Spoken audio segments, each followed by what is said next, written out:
Good morning, everybody. This is our first lesson. We will start from where we stopped during our last lesson at school, the middle class novel.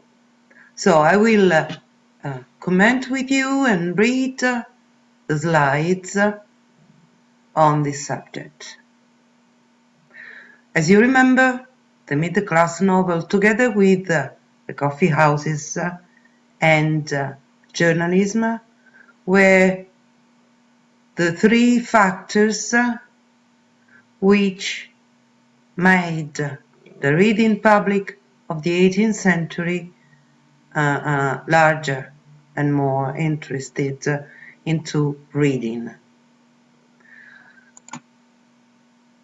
The middle-class novel sees the novelist as the spokesman of the middle class. What does it mean? It means that the novelist represents the ideas and the values of the middle class.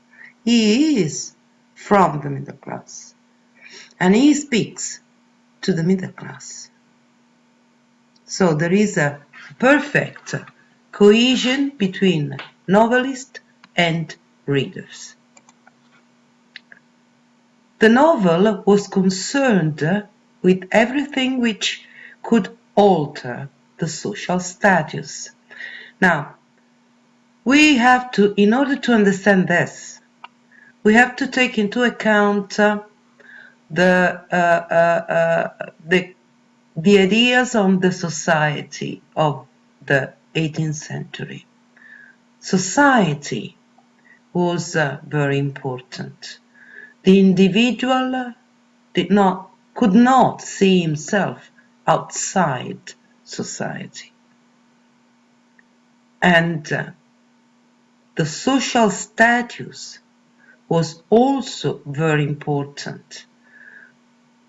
So, if something altered the social status of the main character at the beginning of the novel was on the efforts of the main character to recover his social status. The middle-class novel was directed to a bourgeois public, self-made and self-reliant. I remind you of this word. This comes from the French. It is usually used as adjective or as adjectivated noun.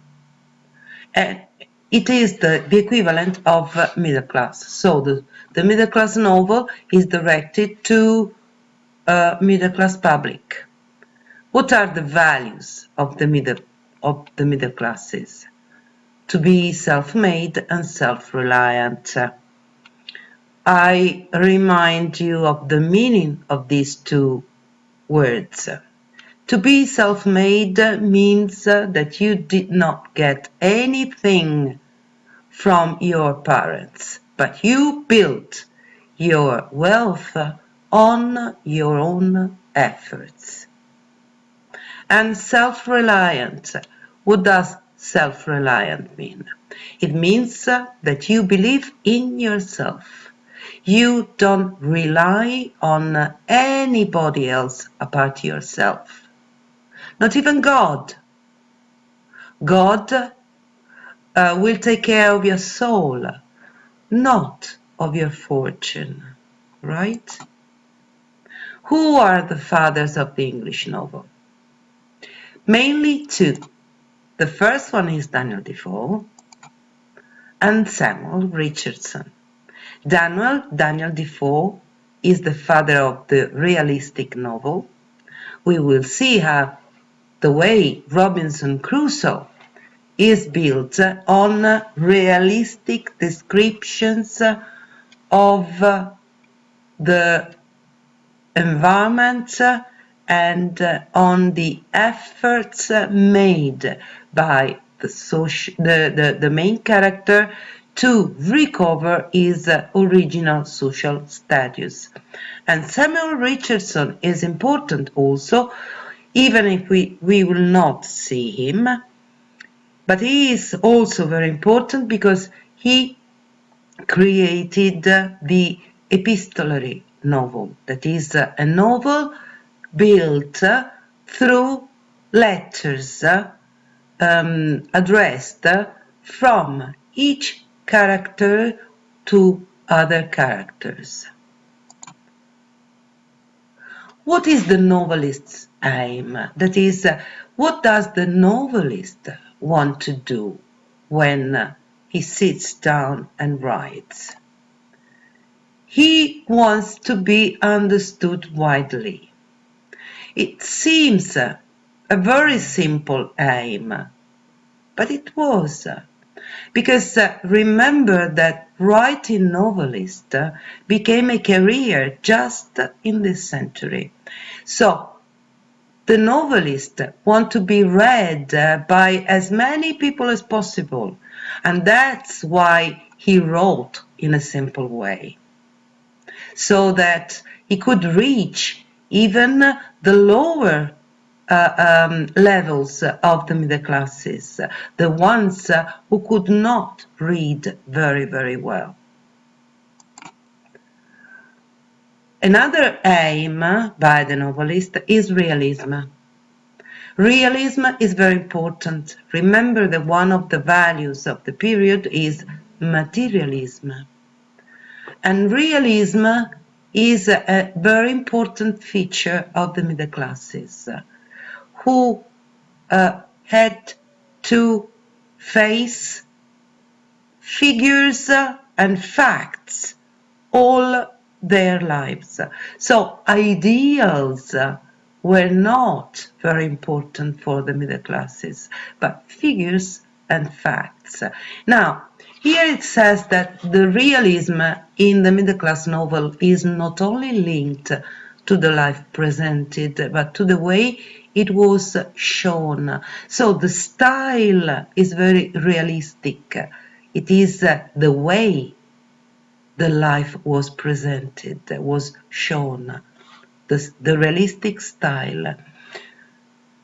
A realistic style described facts which sometimes were not very realistic. I'll give you an example.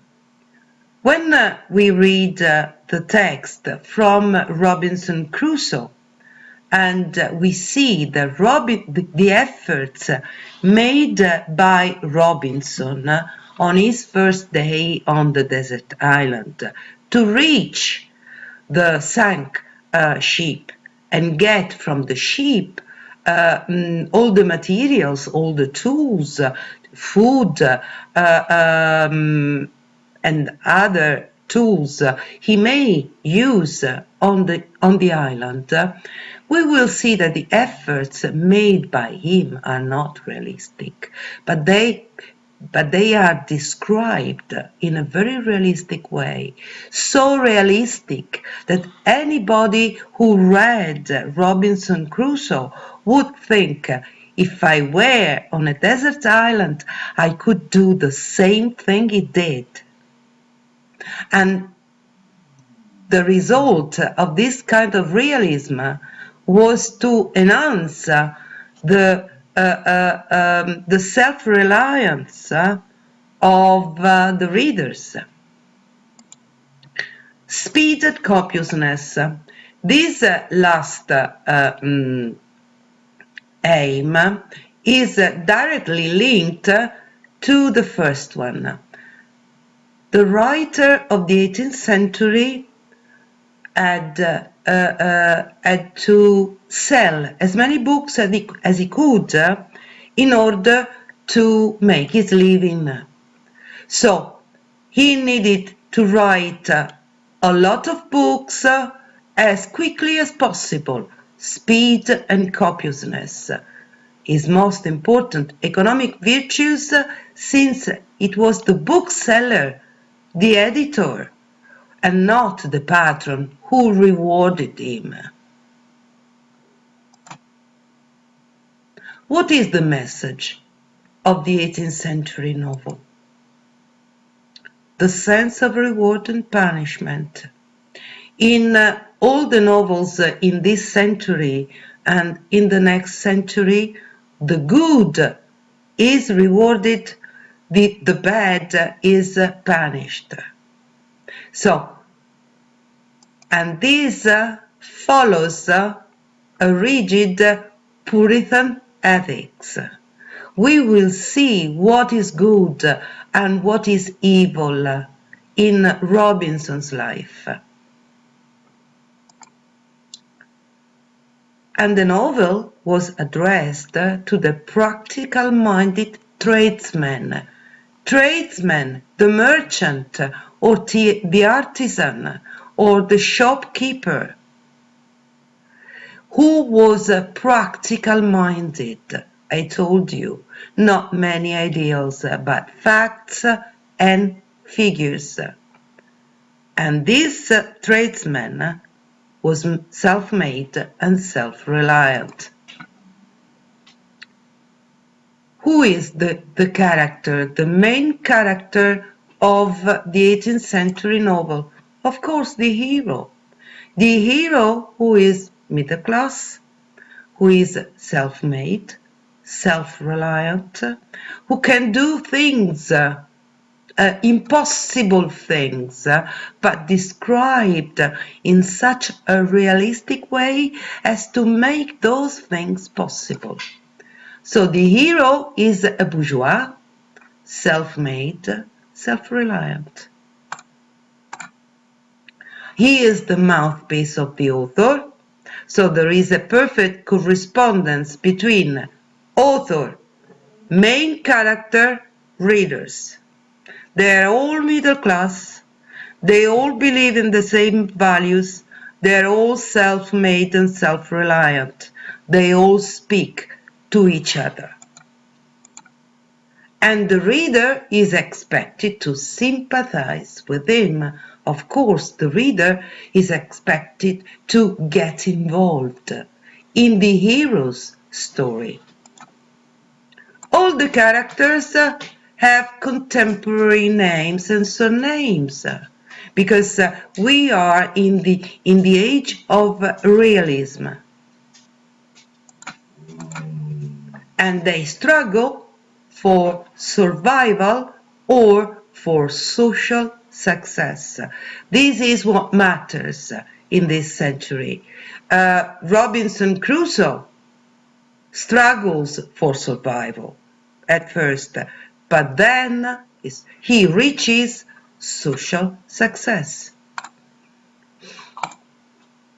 There are two different groups of characters. We will see only the first one, don't worry. So if you don't understand the second one, do not worry. The first one is made by people who believe in reason and act rationally. And Robinson Crusoe is in this group. The second group is made by people who cannot control their passions and subordinate reason to their desire. And this is Small Flanders, which is another important novel by Daniel Defoe, but I don't think we will have time to speak about it. What is the narrative technique? First-person narrator most of the time, but not always. And then if you remember why the writer could choose the first-person narrator, that is to get a greater involvement by the readers, you will see why. The main character of the story is also the narrator, and he uses the first-person mode. Defoe, Richardson, and Swift.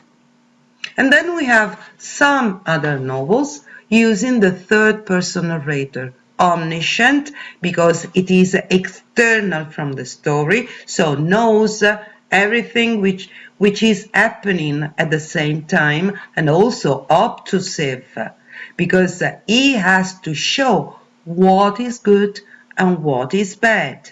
So it must be obtrusive and gives